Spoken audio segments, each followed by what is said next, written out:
இங்க ஜீவாவை திடீர்னு போலீஸ் வந்து அரெஸ்ட் பண்ணிட்டு போயிடுறாங்க. என்னன்னு பார்த்தா இலக்கியாவை கடத்திட்டு போயிட்டேன்னு சொல்லிட்டு அவங்க அப்பா அம்மா கம்ப்ளைண்ட் பண்ணிருக்காங்க. அப்ப இந்த பொண்ணே வந்து என்ன யாரும் கடத்திட்டு போல, நாங்க எல்லாருமே டூருக்காக வந்திருக்கோம்னு சொல்றா. அதை கேட்ட அவங்க அப்பா அம்மா ஏன் இப்படி பண்றேன்னு சொல்லிட்டு திட்டுறாங்க. ஆனா இந்த பொண்ணு அவங்க அப்பா அம்மாவை திட்டி விட்டு அங்க வந்து வெளியே வந்துடுறா. பட் ஜீவா என்னதான் ஆச்சுன்னு கேட்கறா. அப்பதான் இந்த பொண்ணு எனக்கு 10 வயசு இருக்கும்போது என்னோட அம்மாவோட தம்பி என்கிட்ட தப்பா நடந்துகிட்டான். எங்க அம்மா கிட்ட சொல்லியுமே என்னை விட என்னோட குடும்பத்தோட மானம் தான் பெருசுன்னு சொல்லிட்டு எதுவுமே பண்ணாம விட்டாங்கன்னு சொல்றா. அன்னில இருந்து இப்ப வரைக்கும் ஒரு பசங்க கிட்ட கூட நான் கேஷுவலா பழக முடியல, ரொம்பவும் கஷ்டமா இருக்குன்னு சொல்லிட்டு ரொம்பவும் ஃபீல் பண்றா. அதுக்கப்புறம் நிறைய தடவை என்னோட அம்மா சாரி கேட்டு என்கிட்ட வந்தாங்க. ஆனால் இந்த சாரி என்னால் அக்செப்ட் பண்ண முடியல, அதனால தான் இங்கே வந்தேன். அதுக்கப்புறம் இந்த டூர்னால தான் என்னோட மனசு கொஞ்சம் கொஞ்சம் மாறிட்டு வருதுன்னு சொல்லிட்டு சொல்கிறா. அண்ட் எல்லாம் முடிஞ்சு வரும்போது எல்லாருக்குமே நான் எல்லாமே பண்ணிட்டேன், ஆனால் உன்னோட ஆசையை மட்டும் நிறைவேற்ற முடியல, உனக்கு என்னதான் ஆசைன்னு கேட்குறான். இந்த பொண்ணுமே தைரியமாக ஒரு பையன் கூட கிஸ் பண்ணணும்னு சொல்லிட்டு ஆசையாக இருக்குன்னு சொல்கிறா. அதை கேட்ட ஹீரோவும் ஒரு பப்புக்கு கூட்டிகிட்டு வந்திருக்கான். ஆக்சுவலாக இந்த பொண்ணை ஏற்கனவே ஒருத்தர் லவ் பண்ணியிருப்பா. கிஸ் பண்ணதுக்காக கிட்ட வரும்போது இந்த பொண்ணு கோவத்தில் பாட்டில் எடுத்து மண்டையை உடைச்சிடறா. இப்போ அந்த ஸ்டோரியை பற்றி கேட்குறா. இந்த பொண்ணுமே நானும் அவனும் ஸ்கூல் காலேஜில் ஃப்ரெண்ட்ஸாகவே பழகிட்டு இருந்தோம். திடீர்னு ஒரு நாள் அவன் ப்ரப்போஸ் பண்ணிட்டான்னு சொல்றா.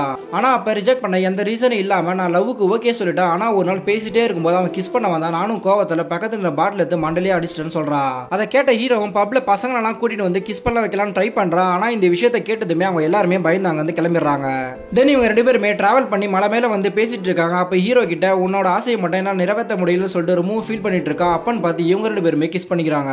அண்ட் காலையில எழுந்துமே என்னோட மாமாவோட பொண்ணுக்கு நிச்சயதார்த்தம் இருக்கு, அதெல்லாம் போய் அவனு சொல்லிட்டு ஹீரோ கிட்ட சொல்றான். அதை கேட்ட ஹீரோவும் அவனெல்லாம் மாமான்னு சொல்லிட்டு கூப்பிடாத சொல்லி இந்த பொண்ணையே திட்டி விட்டுறான். அண்ட் இப்பதான் எனக்கு புரியுது நீ ஏன் தேவையில்லாம எல்லாரும் மேலேயும் கோவப்படுறேன்னு. ஆக்சுவலா நீ யாரு மேல நியாயமா கோவப்படணுமோ அவங்க மேல கோவப்படாம எல்லாரும் மேலேயும் கோவப்பட்டு இருக்க, அதுதான் உன்னோட ப்ராப்ளம் சொல்றாங்க. அதை கேட்ட இந்த பொண்ணுக்குமே இப்பதான் புரிஞ்சு அந்த ஃபங்க்ஷனையும் அட்டன் பண்றா. அண்ட் மைக்க வாங்கி உங்க எல்லார்கிட்டயும் ஒரு விஷயம் சொல்லணும், இந்த குடும்பத்தை நான் இன்னையோட டைவர்ஸ் பண்றேன், இனிமேல் எந்த ஃபங்க்ஷன் வந்தாலும் என்ன கூப்பிடாதீங்க, இது காரணம் என்னன்னு தெரியணும், என் அம்மா கிட்டயும் அவங்களோட தம்பி கிட்டயும் கேளுங்கன்னு சொல்லிட்டாங்க வந்து கிளம்பிடுறா.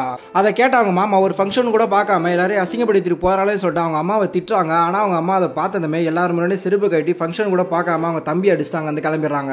அண்ட் ஹீரோ வேலையை ரிசைன் பண்ணிட்டு அவன் சொந்த ஊர்லயே வாழலாம்னு சொல்லிட்டு வந்துடுறா. தென் இந்த வள்ளியம்மாவும் இறந்து போயிட்டு எல்லாருக்குமே ஒரு லெட்டரையும் போட்டிருக்காங்க.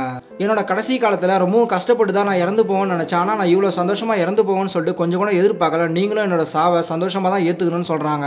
தென் அவங்க அஸ்தியை தண்ணியில கரைக்காம அவங்களுக்கு பிடிச்ச மேகமலையில காத்தோட காத்தா கரையை விட சொல்றாங்க. அதே மாதிரி இவங்களும் செய்யறாங்க. அப்பன்னு பார்த்து செமையா மழை பெய்யுது. ஆக்சுவலா இவங்க நான் இறந்து போயிட்டேன்னா மழையா வந்து உங்க மேல விழுவா, அது நான் தான் சொல்லியிருப்பாங்க. அதை பார்த்ததுமே இவங்களுக்கே ரொம்ப சந்தோஷமா இருக்கு.